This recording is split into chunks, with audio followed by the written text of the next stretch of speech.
सुभाष चंद्र बोस और स्वामी विवेकानंद। सुभाष चंद्र बोस भारत के स्वतंत्रता संग्राम के अग्रणी तथा सबसे बड़े नेता थे।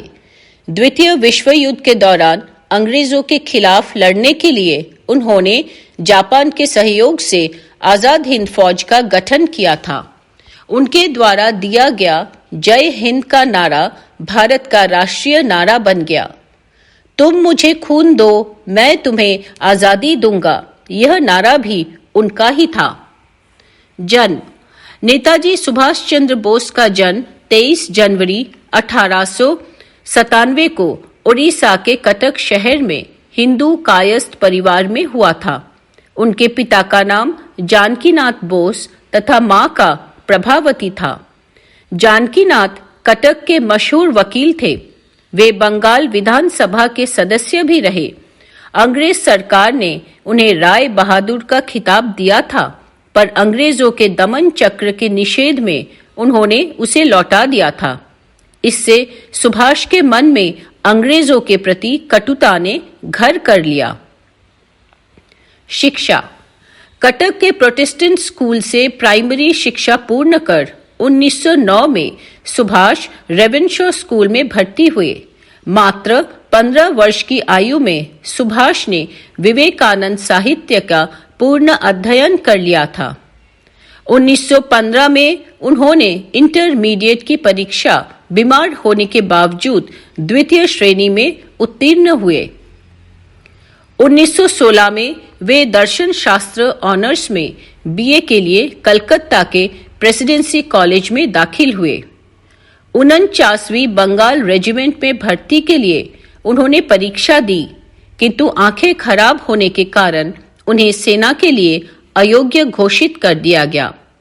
किसी प्रकार स्कॉटिश चर्च में उन्होंने प्रवेश तो ले लिया, किंतु मन सेना में ही जाने को कह रहा था। खाली समय का उपयोग करने के लिए उन्होंने टेरिटोरियल आर्मी की परीक्षा दी और फोर्ट विलियम सेनालय में रंग रूट के रूप में प्रवेश पा गए। 1919 में बीए ऑनर्स की परीक्षा प्रथम श्रेणी में उत्तीर्ण की। कलकत्ता विश्वविद्यालय में उनका दूसरा स्थान था। पिता की इच्छा थी कि वे आईसीएस बने। 15 सितंबर 1919 को वे इंग्लैंड गए। 1920 में वे चौथा स्थान प्राप्त करते हुए आईसीएस की परीक्षा पास हुए। इसके बाद उन्होंने अपने बड़े भाई शरद चंद्र बोस को पत्र लिखकर उनकी राय जाननी चाहिए कि उनके दिलो दिमाग पर तो स्वामी विवेकानंद और योगी अरविंद के आदर्शों ने कब्जा कर रखा है। ऐसे में आईसीएस बनकर वह अंग्रेजों की गुलामी कैसे कर पाएंगे। 22 अप्रैल 1921 को उन्होंने आईसीएस से त्यागपत्र दे दिया। वे जून 1921 में मानसिक एवं नैतिक विज्ञान में टाइर पास ऑनर्स की डिग्री के साथ स्वदेश वापस लौट आए। स्वतंत्रता संग्राम और कार्य: कलकत्ता के स्वतंत्रता सेनानी देशबंधु चित्तरंजन दास के कार्य से प्रेरित होकर सुभाष चंद्र दास बाबू के साथ काम करना चाहते थे। इंग्लैंड से उन्होंने दास बाबू को खत लिखकर उनके साथ काम करने की इच्छा प्रकट की। रविंद्रनाथ ठाकुर की सलाह के अनुसार भारत वापस आने पर वे सर्वप्रथम मुंबई गए और महात्मा गांधी से मिले। दिसंबर 1927 में कांग्रेस के राष्ट्रीय महासचिव के बाद 1938 में उन्हें कांग्रेस का राष्ट्रीय अध्यक्ष चुना गया। उन्होंने कहा था, मेरी यह कामना है कि महात्मा गांधी के नेतृत्व में ही हमें स्वाधीनता की लड़ाई लड़ना है। हमारी लड़ाई केवल ब्रिटिश साम्राज्यवाद से नहीं, विश्व साम्राज्यवाद से है। धीरे धीरे कांग्रेस से उनका मोह भंग होने लगा। 16 मार्च 1929 को सुभाष ने अपने पद से इस्तीफा दे दिया। उन्होंने आजादी के आंदोलन को एक नई राह देते हुए युवाओं को संगठित करने का प्रयास पूरी निष्ठा से शुरू कर दिया। फॉरवर्ड ब्लॉक की स्थापना 3 मई 1939 को नेताजी ने कांग्रेस के अंदर ही फॉरवर्ड ब्लॉक के नाम से अपनी पार्टी की स्थापना की। कुछ दिन बाद नेताजी को कांग्रेस से ही निकाल दिया गया। बाद में फॉरवर्ड ब्लॉक अपने आप एक स्वतंत्र पार्टी बन गई। द्वितीय विश्व युद्ध शुरू होने से पहले ही फॉरवर्ड ब्लॉक ने स्वतंत्रता संग्राम को और अधिक तीव्र करने के लिए जन जागृति शुरू की।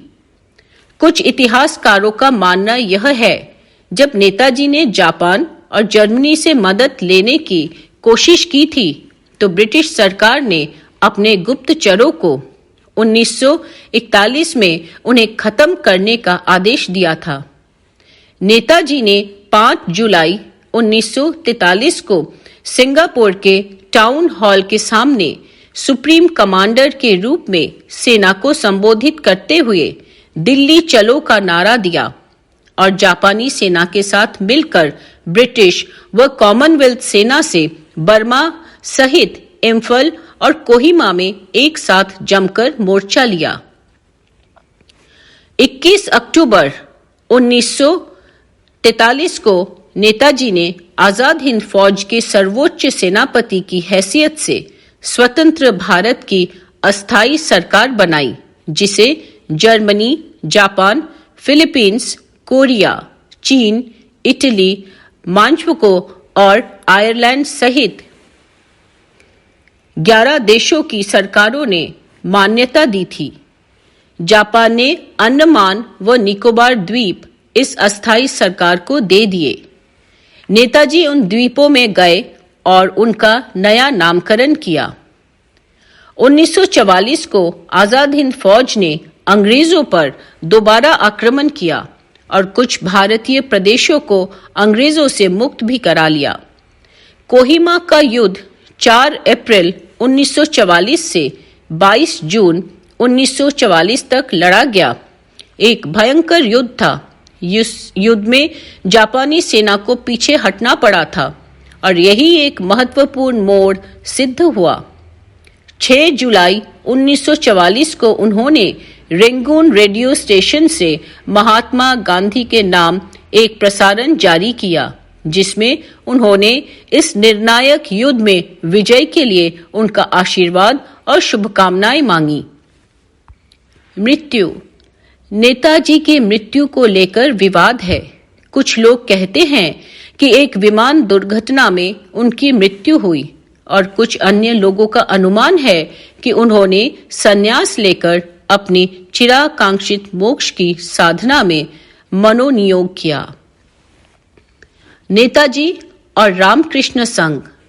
जब स्वामी ब्रह्मानंद महाराज भुवनेश्वर जाते तो सुभाष जी के माता पिता अक्सर रामकृष्ण मठ भुवनेश्वर में जाया करते थे। उनकी माँ राजा महाराज के लिए घर पर बनाई संदेश नामक मिठाई ले जाती। उनके माता पिता मठ में रामनाथ तथा काली कीर्तन जैसे कार्यक्रमों में हिस्सा लेते थे। वे परम भक्त थे और साधु लोग उनके घर भोज के लिए जाया करते थे। सुभाष चंद्र बोस रामकृष्ण संघ में साधु बनना चाहते थे और उसी इच्छा से वे वाराणसी मठ में राजा महाराज से मिलने गए। तब राजा महाराज ने उनके पिता को तार द्वारा सूचित किया। उनके पिताजी उन्हें वापस ले गए और सुभाष चंद्र अपने पढ़ाई में लग गए। उस समय राजा महाराज ने उन्हें कहा था, संन्यास तुम्हारा मार्ग नहीं है, तुम्हें अलग तरीके से देश की सेवा करनी होगी। गुरु की खोज में जब सन 1915 की गर्मी की छुट्टियों में वे अपने एक मित्र के साथ तीर्थाटन को निकल पड़े। ऋषिकेश, मथुरा, दिल्ली, आगरा, गया होते हुए वे वाराणसी आए। वे विभिन्न आश्रमों तथा मठों में गए तथा साधु सन्यासियों से मिले। वे वाराणसी में रामकृष्ण मठ में भी गए, जहां उनका स्वागत रामकृष्ण मिशन के मठ के स्वामी ब्रह्मानंद ने किया। जो उनके पिताजी और परिवार से भली भांति परिचित थे। उनकी भेंट तथा महाराज के मार्गदर्शन के संबंध में उन्होंने एक बार आंसू भरे नेत्रों से कहा था, जिसे कृपा मिलती है उसका जीवन ही बदल जाता है। मुझे भी उस कृपा का आभास मिला है, इसीलिए तो देश के कार्य हेतु जीवन देकर इसे सार्थक कर देना चाहता हूँ। इन्हीं राखाल महाराज ने मुझे काशी में यह कहकर वापस लौटा दिया था कि तुझे देश का काम करना है। वे विवेकानंद साहित्य के विषय में कहते हैं, मैं उस समय मुश्किल से 15 वर्ष का था जब विवेकानंद ने मेरे जीवन में प्रवेश किया।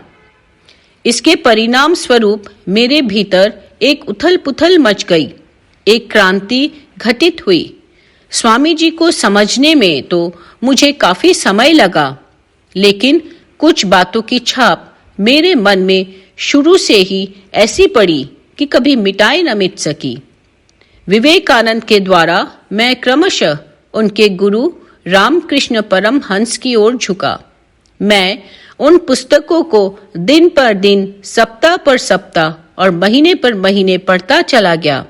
मुझे सर्वाधिक प्रेरणा उनके पत्रों तथा कोलंबो से अल्मोड़ा तक प्रदत्त उनके भारतीय व्याख्यानों से मिली, जिनमें देशवासियों के लिए व्यवहारिक प्रवचन थे। तब मैं समझ सका कि जीवन का परम लक्ष्य है आत्मनो मोक्षार्थ जगद्विताय च, अपनी मुक्ति और मानवता की सेवा। स्वामी विवेकानंद के 69वें जन्म दिवस के अवसर पर 10 जनवरी 1931 के शाम को बेलूर मठ के प्रांगण में गंगा तट पर मठ के मुख्य भवन के समक्ष एक आम सभा आयोजित हुई।